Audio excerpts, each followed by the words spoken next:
फिर से बोलिए, क्या बोल रहे हैं? मॉलिक्यूलरिटी 3 से ज्यादा है तो 3 की 4 से ज्यादा नहीं होनी चाहिए। यानी कि 3 के बराबर हो सकता है, 4 कभी नहीं होगा। मैंने कहा लेस देन 3 और इक्वल टू 3 कहा था। ठीक है, यहाँ पे पढ़ोगे तो वो भी चीजें आपको क्लियर हो जाएगी, वो पॉइंट मैं यहाँ पे लिखूंगा। ध्यान दीजिए, पहला पॉइंट,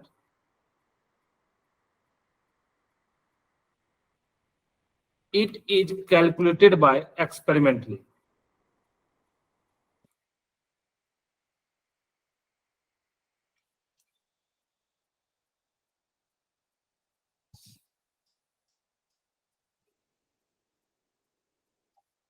ये जो ऑर्डर होता है ना, एक्सपेरिमेंटली हम लोग क्या करते हैं, डिटरमाइन करते हैं। जबकि मॉलिक्यूलरिटी को हम लोग कैसे निकालते हैं, ऑर्डर के बेस पर theoretically. It is calculated by theoretical का थ्योरिकली, थ्योरेटिकली।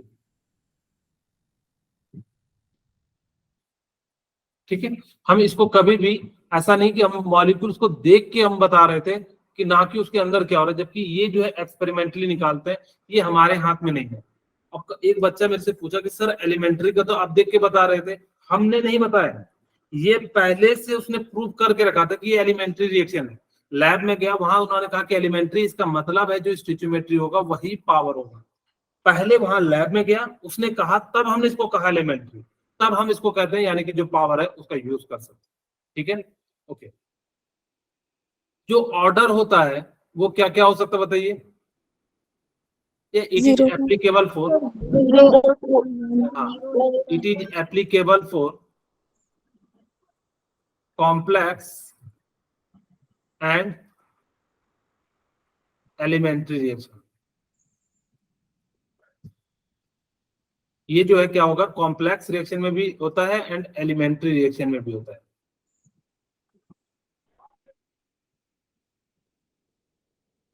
जबकि ये वाला पॉइंट कहाँ होता है, इट इज एलिमेंट्री में, कॉम्प्लेक्स में नहीं। It is applicable for elementary, हाँ एलिमेंट्री रिएक्शन।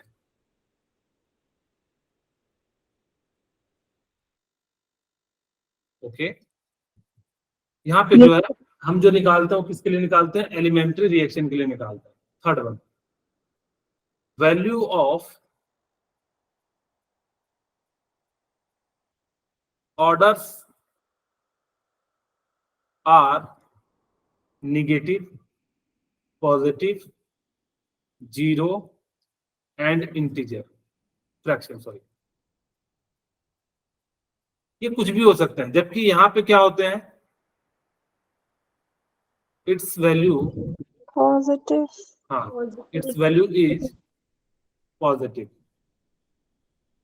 ना तो नेगेटिव होता है, ना पॉजिटिव, सॉरी, ना नेगेटिव होता है, ना जीरो होता है, ना फ्रैक्शन होता है। इसकी वैल्यू हमेशा कैसे होगी, पॉजिटिव में होगी। फोर्थ वन, ठीक है, its value is greater than 3। Fourth point, its value is less than and equal to 3। इनकी जो वैल्यू होगी या तो ग्रेटर देन होनी चाहिए, ऑर्डर जो है ग्रेटर देन, कुछ भी हो सकता है, एन तक जाता है, हमने आपको बताया भी था। ठीक है, जबकि यहाँ पे क्या हो जाता है, इसकी वैल्यू जो क्या होगी, लेस देन 3 या इक्वल टू 3 होनी चाहिए, इससे ज्यादा नहीं होगी। 3 हो सकती है। जैसे मैं आपको एक क्वेश्चन के माध्यम से समझाने का प्रयास करता हूँ। मेरे पास कोई एक क्वेश्चन देखिए, जैसे N2 plus 3H2 equal to NH3 और यहाँ पे 2। मैंने कहा ये एलिमेंट्री रिएक्शन है।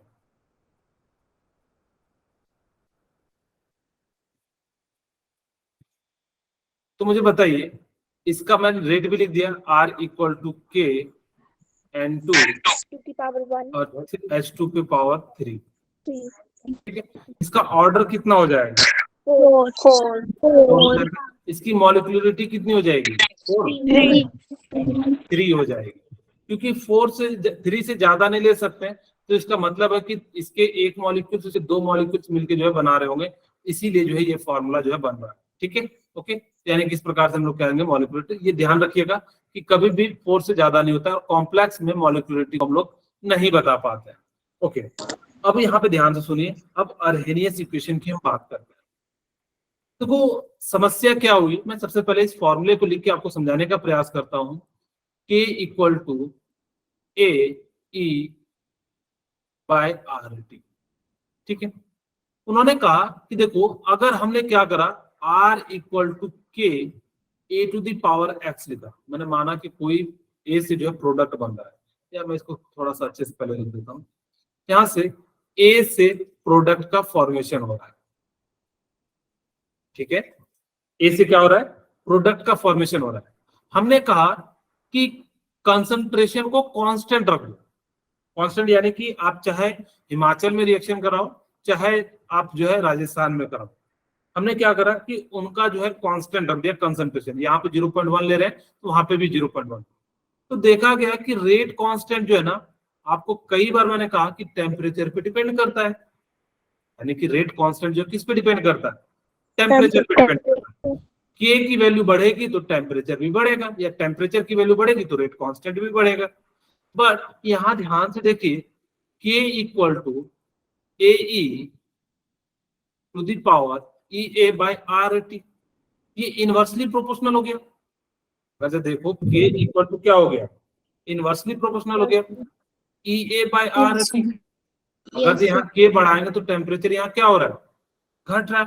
लेकिन आपको मैंने अभी बताया कि सॉरी, रेट कांस्टेंट के बढ़ने से टेम्परेचर बढ़ना चाहिए। तो इन्होंने कहा कि भाई यहाँ पे एक काम करो कि इसको माइनस कर दो। देखो ये माइनस होगा तो पावर क्या हो जाता है, पलट जाता है। देखो अब ऊपर चले जाएगा तो यानी कि क्या हो जाता है, डायरेक्टली प्रोपोर्शनल हो जाता है। तो इसीलिए ये क्या कर रहे हैं, यहाँ पे जो है माइनस का यूज करते हैं, ठीक है। अब ये चीजें अर्हेनियस के सामने समस्या क्या आ गई, वो रिलेशन निकालना चाहते थे कि जब हमारे पास क्या हो, कंसंट्रेशन कांस्टेंट हो तो रेट कांस्टेंट एंड टेम्परेचर कैसे वेरी करता है। तो इसी को निकाला अर्हेनियस ने। ऐसा नहीं कि पहले साइंटिस्ट थे, इससे पहले कई सारे साइंटिस्ट ने क्या कह रहा था, यानी कि इनके बारे में जो है निकाला, ठीक है। अच्छा, मैं यहाँ पे पहले फॉर्मूला लिखता हूँ, K equal to A e to the power minus E A by R T. ये यहाँ पे क्या है, constant, rate constant, yes sir. Okay. और ए यहाँ पे क्या है, फ्रीक्वेंसी, या हम लोग उसको और क्या इस नाम से जानते हैं, प्रोपोर्शनैलिटी, अर्हेनियस कांस्टेंट, और किस नाम से जानते हैं, प्री एक्सपोनेंशियल फैक्टर, और भी कई नाम है, ठीक है। तो इन सब चीजों के नाम से हम जानते हैं। ई यहाँ पे क्या है, एक्सपोनेंशियल फैक्टर,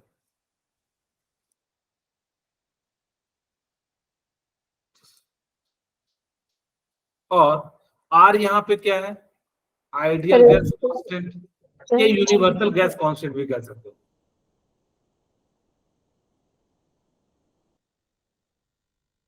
या यूनिवर्सल गैस कांस्टेंट, ओके, ठीक है। इसकी वैल्यू जो लोगे ना, याद रखिएगा कि 8.3 जूल मोल पर केल्विन लेना, ठीक है। अगर एनर्जी वाला हो ना तो 8.314 लीजिएगा, और अगर जो प्रेशर और टेम्परेचर के टर्म में पीवी यानी कि प्रेशर वॉल्यूम के वाले टर्म में जो है आप क्या करना, 0.821 वाला जो है यूज करना, ठीक है। ये ध्यान रखना कहाँ पे हमें यूज करना है 8.31 वाला। जब भी एनर्जी वाला कहीं टर्म आएगा तो आपको क्या यूज करना है, 8.314 जूल मोल पर केल्विन का यूज करना है, ठीक है, ओके। और हमारे पास क्या बच गया, टी, टेम्परेचर। टेम्परेचर किस में लेना है, केल्विन, ठीक है। आपको देखो अब यहाँ से एक एक करके समझाने का प्रयास करता हूँ। The temperature dependence of the rate of chemical reaction can be explained by Arrhenius।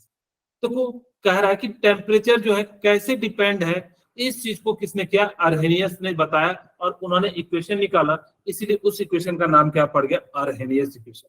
आपको ये याद रखना है, इस इक्वेशन को हम लोग क्या कहते हैं, अर्हेनियस इक्वेशन। अर्हेनियस।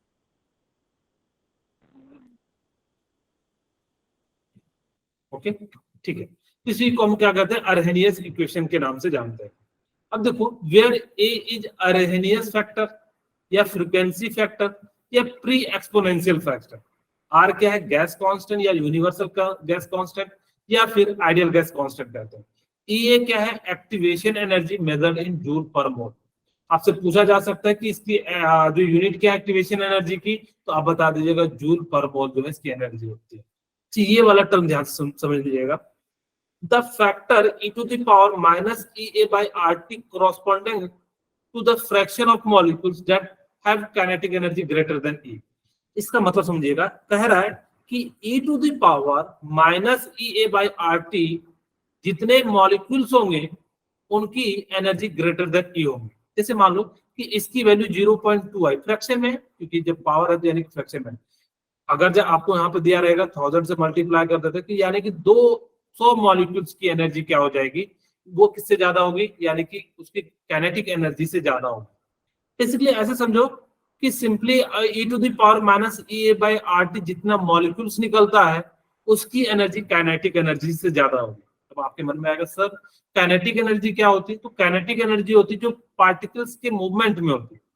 आपको याद हो तो मैंने पिछली क्लास में बताया था कि प्रोडक्ट तभी फॉर्मेशन होता है जब वो क्या करता है, यानी कि इफेक्टिवली जो है क्या करेगा, कोलाइड करेगा, तभी जाके वो क्या बनेगा, यानी कि जो है प्रोडक्ट का फॉर्मेशन करेगा। ओके, ये सारी चीजें हमने सीख ली। अब देखो आपके पास एक ग्राफ बनाते, अब एक साइड हम क्या ले लेते हैं, रेट कांस्टेंट, और एक साइड हम ले लेते हैं टेम्परेचर। तो इसका जो ग्राफ बनेगा, देखिए कैसा है, ये एक्सपोनेंशियल पावर है, यानी कि एक्सपोनेंशियल पावर है, यानी कि कैसा होगा, नेगेटिव के साथ धीरे धीरे धीरे धीरे।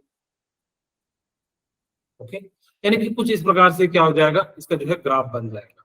ओके, यहाँ तक किन्हीं को कोई दिक्कत नहीं होगा मेरे ख्याल से, यहाँ तक अगर बता दीजिए। Okay, no sir. मैं यहाँ पे ना कोलिजन थ्योरी के बारे में 2 पॉइंट बता देता हूँ, फिर इस पॉइंट पे चलेंगे। तो कोलिजन थ्योरी क्या कहती है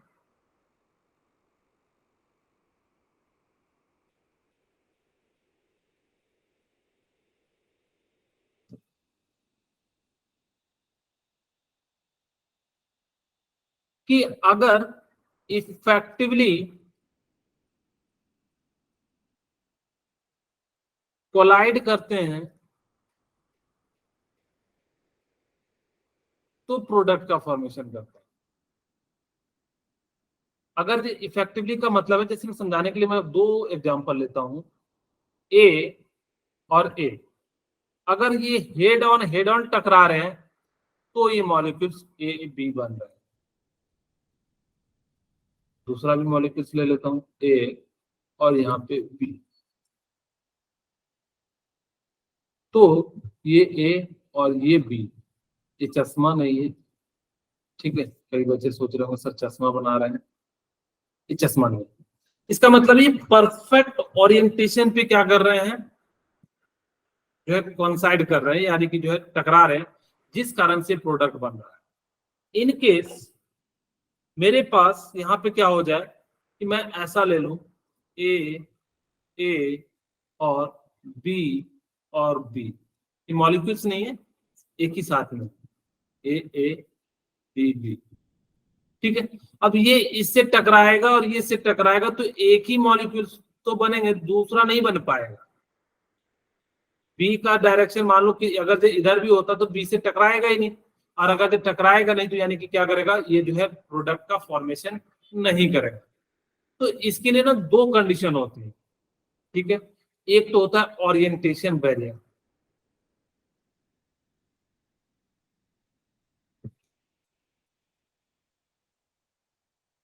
ओरिएंटेशन बैरियर का मतलब होता है कि जब तक वो परफेक्ट डायरेक्शन में या इफेक्टिव डायरेक्शन में जो है कोलाइड नहीं करेगा, तब तक जो है प्रोडक्ट का फॉर्मेशन नहीं होगा। तो यहाँ पे हम वापस वही पुराना वाला समझाते हैं कि मेरे पास ए और ए से हमने क्या कराया, ए और बी से हमने जो है रिएक्ट कराया और यहाँ पे ए और जो है बी बन गया।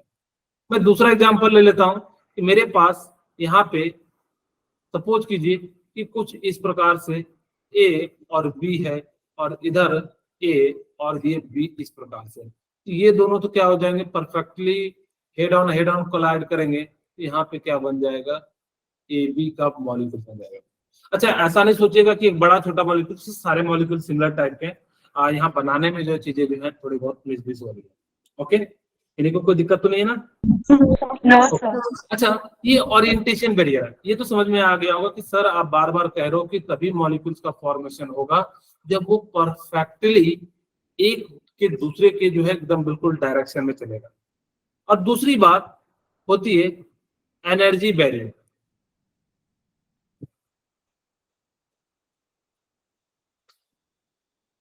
एनर्जी बैरियर कहता है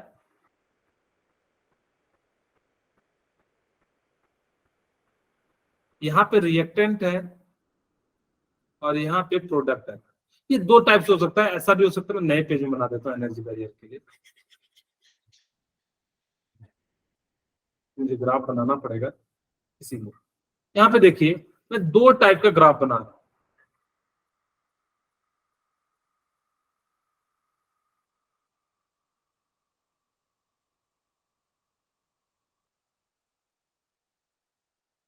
ये रिएक्टेंट यहां से शुरू हुआ और एक यहाँ, दूसरा रिएक्टेंट यहां से शुरू हुआ और एक यहाँ, ठीक है।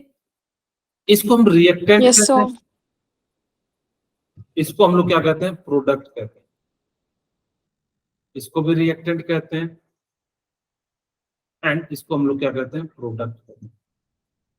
यहाँ एक्टिवेशन एनर्जी, ठीक है, और यहाँ पे हमारे पास क्या है, टाइम। अच्छा देखिए कि जैसे ही शुरू में ये रिएक्टेंट की एनर्जी, कोई भी मॉलिक्यूल है उसके पास कुछ ना कुछ एनर्जी जरूर होता है, ये याद रखिएगा। ऐसा कोई मॉलिक्यूल्स नहीं होता जिसके पास कुछ भी एनर्जी ना हो, ऐसा मॉलिक्यूल्स होते हैं जिसके पास क्या हो, कुछ ना कुछ एनर्जी जरूर होता है। तो यहाँ से अब इसको प्रोडक्ट बनाने के लिए ना ये एक्टिवेशन एनर्जी को पार करना पड़ेगा। कौन सा एक्टिवेशन एनर्जी होता है, यानी कि रिएक्टेंट से इस एनर्जी को हम लोग क्या कहते हैं, एक्टिवेशन एनर्जी कहते हैं, ठीक है। और यहां से इस एनर्जी को एक्टिवेशन एनर्जी कहते हैं, ठीक है। और यहां से एक और बना देता हूं, इस एनर्जी को थ्रेशोल्ड एनर्जी कहते हैं, ठीक है।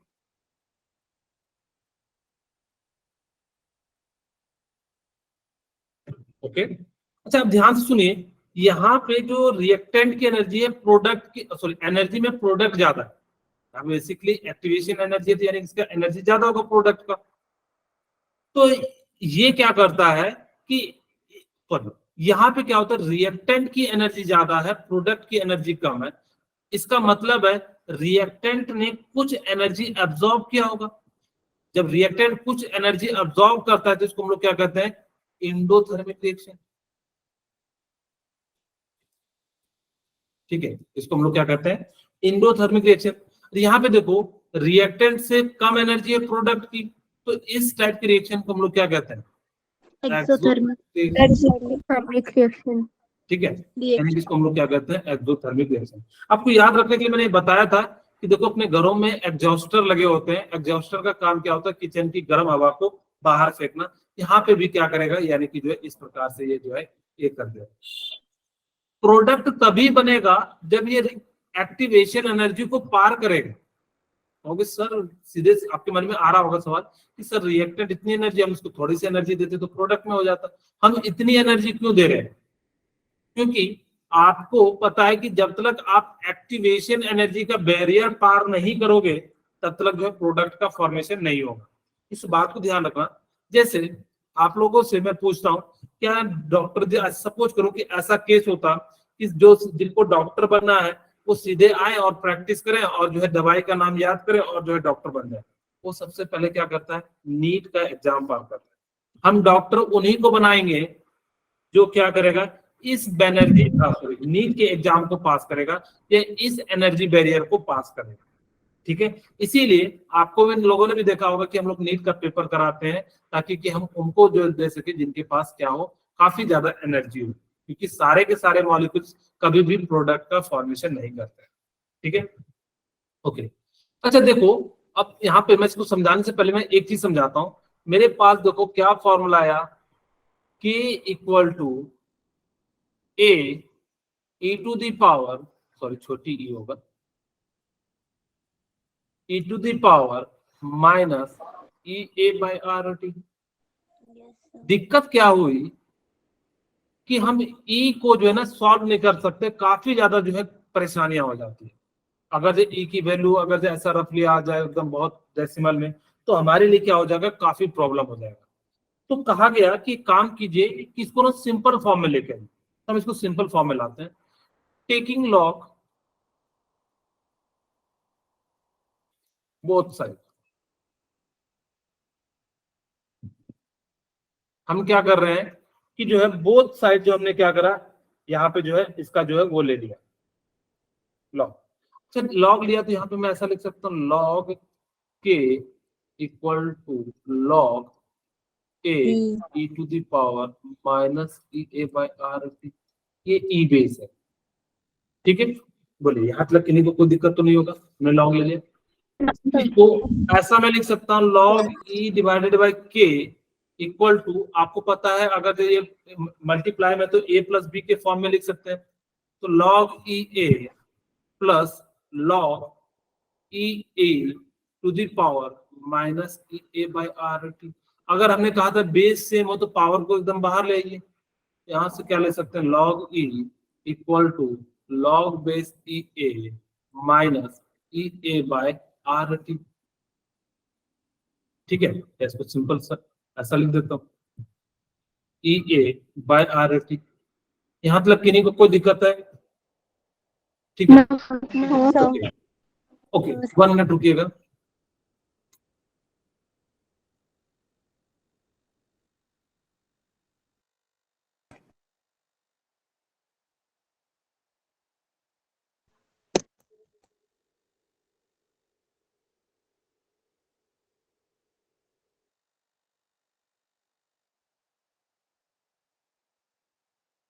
ओके, तो हमारे पास क्या हो गया, इस प्रकार से लिख सकते हैं। अब हमारे सामने क्या हो गया कि लॉग ई बेस, अब हमारे पास वैल्यू जो होती है वो किसकी होती है, लॉग 10 बेस की। मैं यहां से क्या लिख सकता हूं, लॉग 10 बेस या log e base A equal to 2.303 log 10 base. बोलिए यही तो लिखते हैं। मैं यहां से सबकी जगह पे वैल्यू पुट कर देता हूं, 2.303 लॉग बेस ई के इक्वल टू क्या हो जाएगा, 2.303 log e A minus E A by R T. बोलिए यहाँ तक किन्हीं को कोई दिक्कत है बता दीजिए। ओके, यहाँ से 2.3 सबको डिवाइड कर देते हैं। हम बेसिकली सिंपल फॉर्मूला बनाने जा रहे हैं ताकि कि जिसका हम वैल्यू निकाल सके, ऐसा ना हो कि हम जो ऐसा फॉर्मूला बनाए जिसका हम वैल्यू ही ना निकाल पाए। तो इसीलिए हम लोग क्या कर रहे हैं, इस प्रकार से हम लोग जो है यहाँ पे ये सारी चीजें कर रहे हैं। तो कुल लॉग इसको डिवाइड कर देंगे तो यानी क्या हो जाएगा, तो यहाँ पे 10 हट जाएगा क्योंकि हमने क्या कर दिया, ई बेस यूज किया है।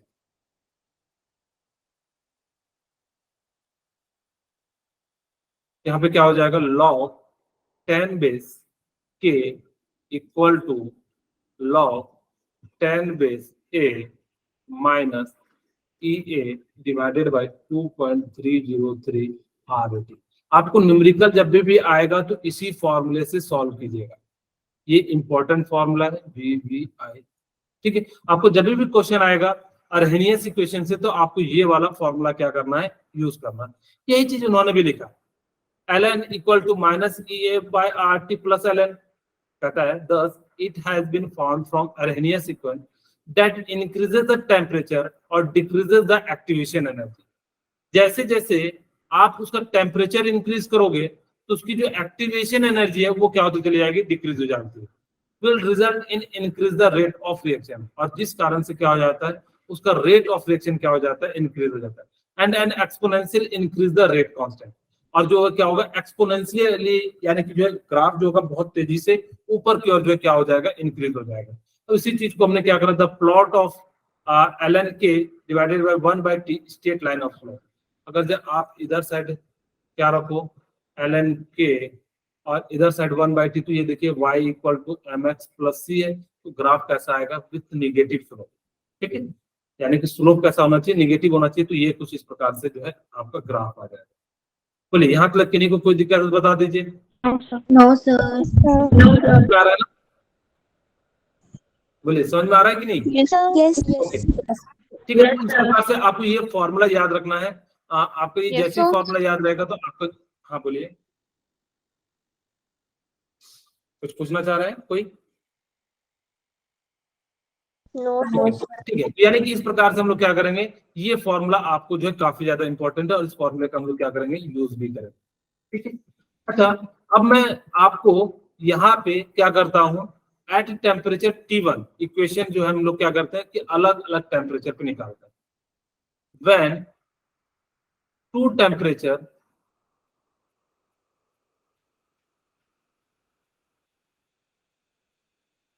आर गिवन, जब हमारे पास क्या हो, दो टेम्परेचर दिया रहे, तो हम लोग कैसे निकालें। मान लो कि K1 रेट कांस्टेंट है T1 टेम्परेचर पे, K2 रेट कांस्टेंट है एट टेम्परेचर T2।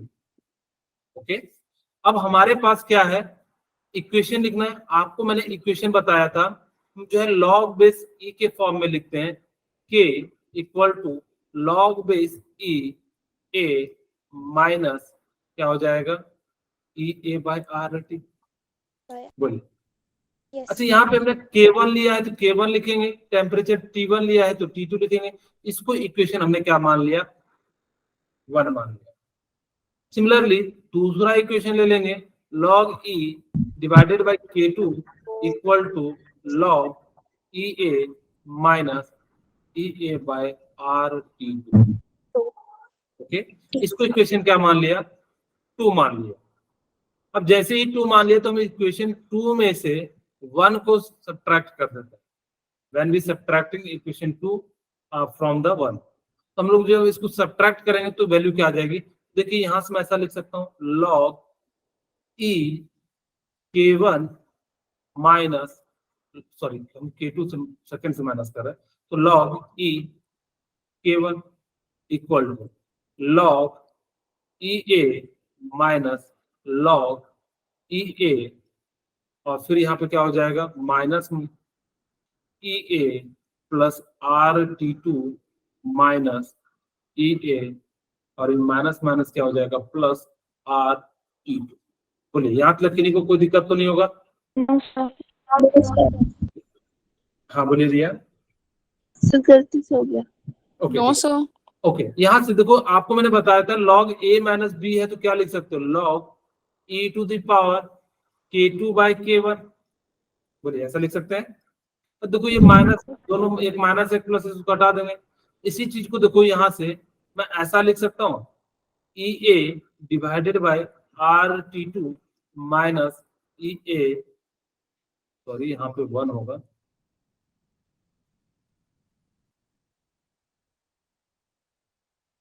ठीक है। यहाँ से क्या हो जाएगा, आर टी 1 हो जाएगा। यहाँ मतलब किन्हीं को मेरे ख्याल से अभी तक तो कोई दिक्कत नहीं हो रही है। इसी चीज को पे प्लस नहीं आएगा नीचे? कहाँ पे, यहाँ पे, ये सर आपने ऊपर माइनस ई ए हाँ अपॉन, मैंने ई ए, अच्छा ई ए यहाँ से ये थोड़ा सा चेंज हो जाएगा, T1 माइनस T2। ठीक है, अब तो कोई दिक्कत नहीं है क्योंकि हमारे पास जो माइनस वाला इधर ले गया उसको इधर ले गए। ओके सॉरी,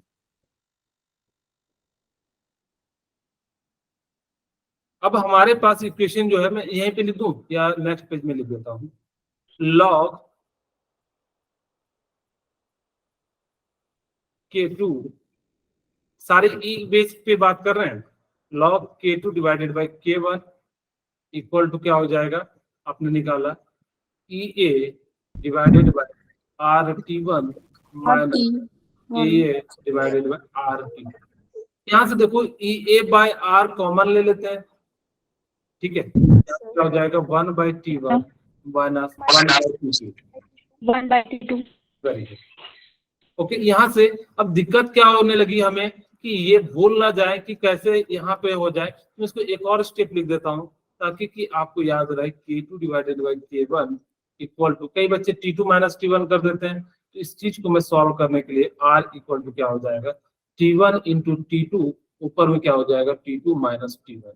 यहाँ भी K1 है तो यहाँ भी क्या हो गया T2 बाय T1 हो गया, और इसको हम लोग क्या कर सकते हैं, यूज कर सकते हैं। इन केस आपको अगर से 2 log 10 बेस के फॉर्म में चाहिए तो log 10 बेस E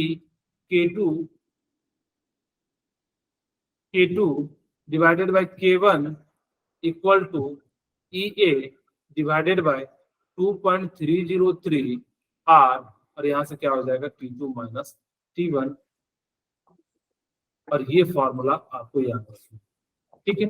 भले फॉर्मूला आप लोगों के लिए काफी कठिन होगा, 2-4 बार पढ़ोगे तो चीजें याद होनी शुरू हो जाएंगी। तो हम इस प्रकार से क्या कर सकते हैं, इसका जो है यूज कर सकते हैं, ठीक है। अच्छा देखो यहाँ पे इन्होंने वैसे लिखा है log K2 divided by K1 equal to EA divided by 2.303 R, और T2 माइनस T1 नीचे में क्या आ गया T1 bye T1 into T2 हो गया। यहाँ तक किसी को कोई दिक्कत बताइए। चलिए, अब इफेक्ट ऑफ कैटलिस्ट की बात बताते हैं कि क्या क्या चीजें होती है।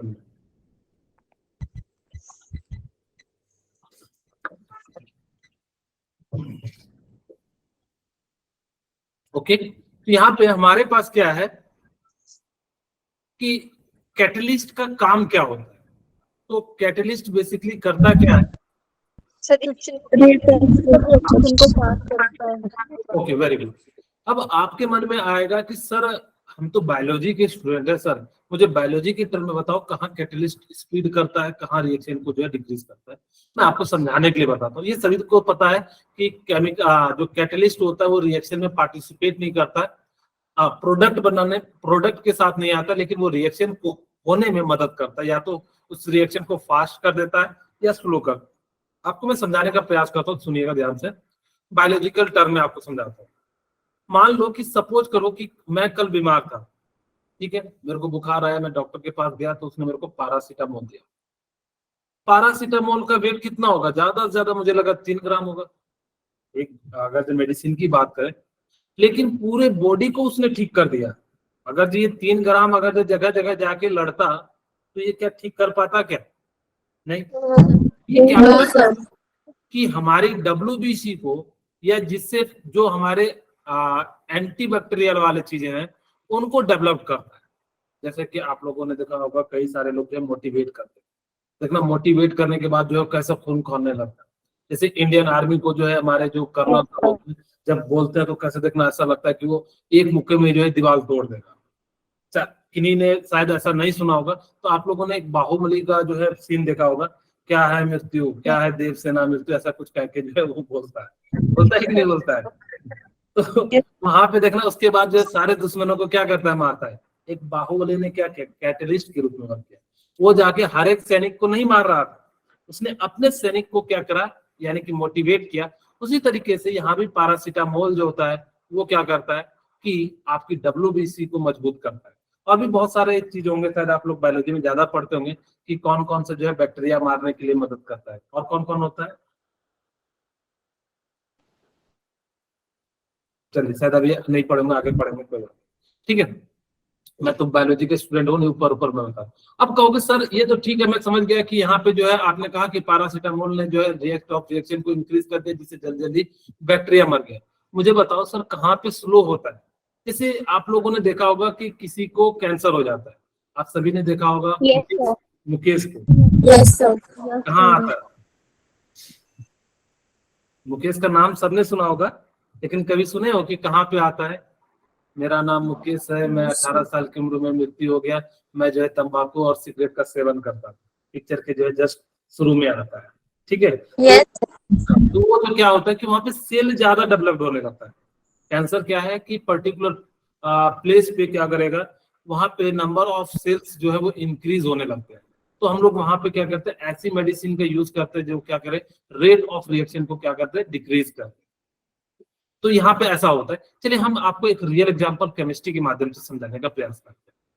KClO3 को ना अगर जो ऐसे रख दोगे ना तो ये टूटेगा नहीं, और जब ये ऐसे टूटेगा नहीं तो ये क्या करेगा कि यहाँ पे हमने जो है कैटलिस्ट के रूप में क्या करा, हमने जो है MnO2 को डाल दिया। अब जैसे ही डाला तो KCl3 को कहता कि चलो भाई तुम जो है छोटे छोटे टुकड़े में हो जाओ। अब जैसे छोटे छोटे टुकड़े में हो गए, लेकिन ये प्रोडक्ट के साथ नहीं होता है। ध्यान रखना कि कैटलिस्ट कभी भी प्रोडक्ट के साथ नहीं आता है, वो क्या करता है, इंटरमीडिएट के रूप में वर्क करता है, और इंटरमीडिएट के रूप में ही क्या हो जाता है, खत्म हो जाता है। जैसे यहाँ पे देखिए सेकेंड एग्जाम्पल कि A+B दो रिएक्टेंट थे, C कैटलिस्ट था। अब ये दोनों ना आपस में रिएक्ट नहीं कर रहे थे। जैसे मान लो कि स्कूल में कभी लड़ाई होगी, जैसे मान लो जनरली बॉयज बॉयज की होती है, तो A और B जो है आदित्य और जो है B से क्या है, बलवंत, ठीक है। अब दोनों में लड़ाई होगी, अब दोनों की लड़ाई हो गई, अब जो है टीचर आएगा, वो क्या करेगा, कहेगा एक ने गलती होगा तो कहेगा सॉरी मांगो, B ने कहा होगा तो दोनों को कहेगा सॉरी बोलो, और आपस में क्या कर लो, जुड़ जाओ, यानी कि जो है फ्रेंडशिप कर लो। और जैसे फ्रेंडशिप कर लो तो टीचर क्या हो जाता है, निकल जाता है।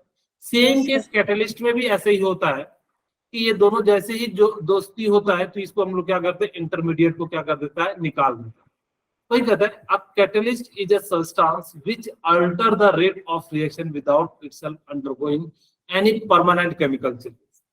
अगर मैं समझाने का प्रयास करूं तो कैटलिस्ट क्या करता है ना, एक अल्टरनेट पाथ दे देता है, एक कहूं तो एक्टिवेशन एनर्जी को कम कर देता है। क्योंकि सर एक्टिवेशन एनर्जी क्या है, जस्ट इसके बाद हमारे पास एक ग्राफ है, मैं इस चीज को समझाऊंगा, पहले इसको ही समझा देता हूँ, फिर हम जो है उस ग्राफ पे जाएंगे। वो क्या करता है कि उसको अल्टरनेट पाथ दे देता है। जैसे मैं कहूं, सपोज करो कि जितना कम एनर्जी होगा उतना ज्यादा प्रोडक्ट का फॉर्मेशन होगा। कहोगे कैसे सर? सपोज करो कि आप सभी नीट का एग्जाम देने, आप सभी को नीट का एग्जाम देना है, किस चीज के लिए, डॉक्टर बनने के लिए। ओके, मैंने कहा कि जो है आप लोगों के लिए मैंने कहा 650 प्लस चाहिए एम्स को पाने के लिए, ठीक है। अब मैंने क्या करा कि इसको 550 कट ऑफ कर दिया, तो क्या अब जो है जाने वाले की संख्या ज्यादा हो जाएगी कि नहीं हो जाएगी? पहले अगर देना तो शायद 100 हो जाएगा। Yes, sir. यही काम ये भी करता है। वो क्या करता है कि उस रिएक्शन की एनर्जी को कम कर देता है, अल्टरनेट पाथ दे देता है। जैसे मैंने कहा था कि कुएं में अगर जब कोई चीज गिर जाता है तो हमारे पास दो रास्ते होते हैं। एक तो या तो आप क्या करो, जो है कुएं के अंदर जाओ, या फिर उसको क्या करो, आप जो है कोई रस्सी में हुक डाल के उसको खींच लो। तो देखो हुक डालोगे तो बड़े आसानी से हो जाएगा, ना तो आपको कुछ करना पड़ेगा, तो आसानी से वो क्या हो जाता है, वो ऊपर हो जाता है, ठीक है। तो ये सारी चीजें हैं।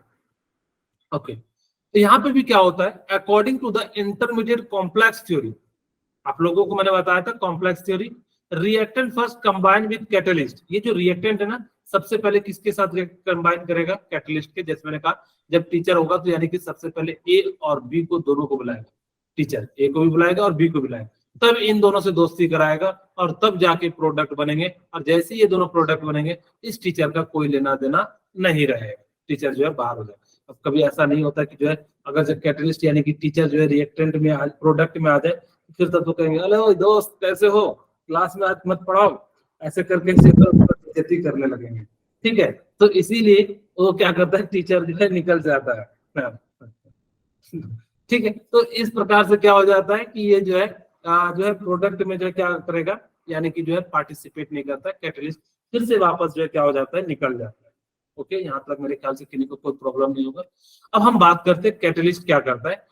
कैटलिस्ट क्या करता है कि जैसे मान लो कि शुरू में आपको इतनी एनर्जी की जरूरत पड़ रही है, ऐसे समझो कि जो कभी कोई कोचिंग नहीं गया, वो नीट की तैयारी कर रहा है तो उसको ज्यादा मेहनत लगता है, उसको नहीं पता होता कि किस यूनिट से कितने आ रहे हैं, कौन सा यूनिट को ज्यादा प्रेफरेंस देना चाहिए, उनको नहीं पता होता है। लेकिन वो स्टूडेंट जो कोचिंग में पढ़ रहे होते हैं तो उनको टीचर बताते कि भाई ये मेहनत मत करो, आपको इससे कोई लेना देना एग्जाम में नहीं है। तो यानी कि उस बच्चे की मेहनत कम हो जाएगी, और जब वो मेहनत कम हो जाएगी तो हो सकता है कि ज्यादा से ज्यादा जो है फोकस करेगा, तो और वो जो है क्या करेगा, जो है एग्जाम को क्रैक कर सकता है। देखो यहाँ पे कह रहा है कि जब ये ऊपर वाला है विदाउट कैटलिस्ट, एक्टिवेशन एनर्जी है, देखो यहाँ पे एक्टिवेशन एनर्जी ज्यादा है, आपको पास करना है ज्यादा एनर्जी लगेगी। लेकिन यहाँ पे देखिए आपके पास क्या है, एक्टिवेशन एनर्जी कम है जब आपने क्या करा, कैटलिस्ट का यूज किया। Energy of activation with catalyst, energy of activation without catalyst. Catalyst provide an alternate path by reducing the activation energy between reactant and product and hence lowering the potential energy barrier। और ये जो है क्या करता है, उस potential energy के जो बैरियर को पास कर सकता है।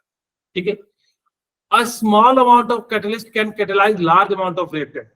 ये बात ध्यान रखना, जैसे मैंने कहा पैरासिटामोल की जो है गोली 2 ग्राम की होती है और वो पूरे बॉडी को क्या कर देती है, कैटलाइज कर देती है। और वैसे देखो तो 2 ग्राम की बॉडी अगर जब खाने के रूप में यूज करें तो हमारा कुछ भी नहीं रहेगा, गले में ही रह जाएगा। ठीक है, तो यहाँ पे क्या हो जाता है कि स्मॉल अमाउंट जो है वो क्या करता है कि जो है पूरे से लार्ज अमाउंट के रिएक्टेंट को कैटलाइज कर देता है। जैसे मैंने कहा कि बाहुबली मूवी में वो क्या करता है, बाहुबली जो है पूरी सेना को कैटलाइज करता है, ये 2-4 शब्द बोल के। ठीक है, उसी प्रकार से ये भी क्या करते हैं कि पूरी WBC को मजबूत करता है और फिर वो क्या करता है, फाइट करता है। एक catalyst does not alter gives energy. ये ऐसा नहीं कि कोई दूसरी एनर्जी देती है या उसके साथ जो मिलके कोई एनर्जी देता ना, ये क्या करता है, आपके बॉडी के अंदर जो मेटाबॉलिज्म है उसी को इनहांस कर देता है। और जैसे ही मेटाबॉलिज्म इन बॉडी में जो है इनहांस होता है तो हमारे जो है WBC या जो एंटीबायोटिक्स है वो जनरेट होता है और जिससे क्या करते हैं हम लोग जो है बैक्टीरिया को किल कर देते हैं। It catalyzes the spontaneous reaction but does not catalyze the non-spontaneous reaction। आपको याद हो मैंने स्पॉन्टेनियस रिएक्शन बताया था। स्पॉन्टेनियस रिएक्शन वो रिएक्शन होते हैं जो इटसेल्फ होते हैं और नॉन स्पॉन्टेनियस रिएक्शन वो रिएक्शन होते हैं जो इटसेल्फ नहीं होते।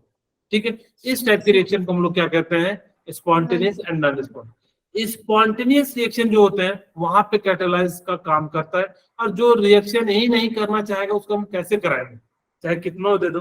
अब मान लो सपोज करो कि मैं कहूं आप लोगों को, मैं कहूंगा कि आप दुनिया के सबसे बड़े इंजीनियर बनने जा रहे हो, तो आपको क्या लेना देना है, आपको कोई लेना देना है कि नीट इंजीनियरिंग से आपको कोई फर्क नहीं पड़े। आप सपोज करो कि आप नीट की तैयारी कर रहे हो और मैं आपको लेक्चर दे रहा हूँ किसी और चीज का, सपोज करो कि आर्ट्स कॉमर्स का मैं दे रहा हूँ, आप कहोगे मेरे को क्या लेना देना। यानी कि वही रिएक्शन करेंगे जो स्पॉन्टेनियस रिएक्शन होती है, यानी कि जो खुद होना चाहेगा उसी की हम रेट को बढ़ा घटा सकते हैं, सभी के नहीं। ठीक है, a catalyst does not change the equilibrium constant. ये जो कैटलिस्ट होते हैं ना उसके इक्विलिब्रियम कांस्टेंट को नहीं चेंज करते हैं of the reaction, rather it help attending the equilibrium faster. ये क्या करते हैं, उस इक्विलिब्रियम में कैसे फटाफट से जो पहुंचे, इसी चीज को क्या करते हैं, ये सारी चीजें जो है आपकी मदद करते हैं। ठीक है, अच्छा देखो कोलिजन थ्योरी मैंने आपको बताया भी था, यहाँ पे ध्यान से देखिए CH3Br + OH- को हम क्या करा रहे हैं, रिएक्ट करा रहे हैं, तो यहाँ से क्या बन रहा है CH3OH + Br। अगर आपने इम्प्रॉपर ओरिएंटेशन पे कराओगे तो नो प्रोडक्ट का फॉर्मेशन होगा, लेकिन जैसे ही आप प्रॉपर ओरिएंटेशन पे कराओगे तो यानी कि क्या हो जाएगा, प्रोडक्ट का फॉर्मेशन हो जाएगा। According to the collision theory the reactant molecules are assumed to be hard sphere. हम जो है उसको क्या मानते हैं, जो स्पेयर होते हैं छोटे छोटे जो ये जो रिएक्टेंट उसको हम क्या मानते हैं, हार्ड स्पेयर के रूप में मानते हैं। ठीक है, and the reaction is possible और the molecules collide with each other, और सभी के सभी क्या कर रहे हैं, उसको आपस में टकरा रहे हैं। क्योंकि सर क्यों मानते हैं हार्ड, क्योंकि जितने भी एटम है ना सभी स्फेरिकल से बने होते हैं और सभी के सभी क्या होते हैं, सॉलिड होते हैं, इसीलिए हम लोग क्या करते हैं उसको स्फेरिकल और सॉलिड के रूप में मानते हैं। Rate of reaction depend on the number of effective collision which term depends on.